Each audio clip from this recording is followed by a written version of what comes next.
Thank you, Mr. Bone. I welcome this opportunity to highlight rising food insecurity amongst children. Relative child poverty has risen sharply. The Resolution Foundation found nearly half of families with 3 or more children in relative poverty after housing costs in 2019-20, and the Family Resources Survey, covering food security for the first time this March, shows 43% of universal credit claimants have low or very low food security. So we've got a big problem. The Trussell Trust in the year 2 last March distributed 1 million emergency food parcels to children. The Independent Food Aid Network, with food banks outside Trussell Trust, told the Work and Pensions Select Committee this month that demand last year was more than double the year before. So, troubled by these developments, the Work and Pensions Select Committee set up an inquiry on children in poverty. We've got our next public evidence session on Wednesday. Last December, Ben Levinson, head teacher of Kensington Primary School in my constituency, told the committee that the plight of families with no recourse to public funds and other pressures compelled it to set up a trust to provide food packages and parcels for the needy.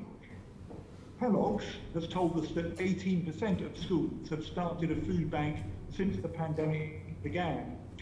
These problems in childhood lead to attainment and health problems later.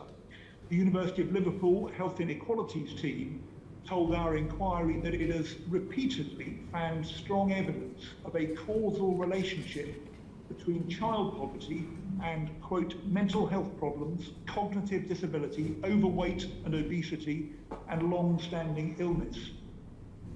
In 2014, the Social Mobility and Child Poverty Commission reported that poorer children were far less likely to achieve high levels of education attainment. Dr. Kitty Stewart from LSE recently told our committee that money itself, I'm quoting, money itself makes a difference to children's outcomes, partly because poverty causes stress and anxiety amongst parents, making it harder for them, quote again, to focus on children's needs, listen to them, help with homework, and so on.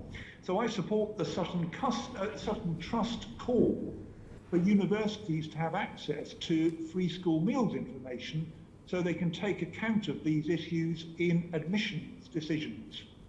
Anne Longfield, the former Children's Commissioner, who's due to give evidence to the committee again on Wednesday, has called for a return to better joined up working between DWP and the Education Department.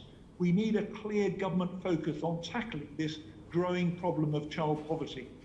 Extension of free school meals at the start of the pandemic for families with no recourse to public funds was exactly the right thing to do. I hope that will be made permanent. I know the Minister's Department is looking at this together with the Home Office, and it would be very helpful if the Minister can let us know today where that review has reached. Thank you.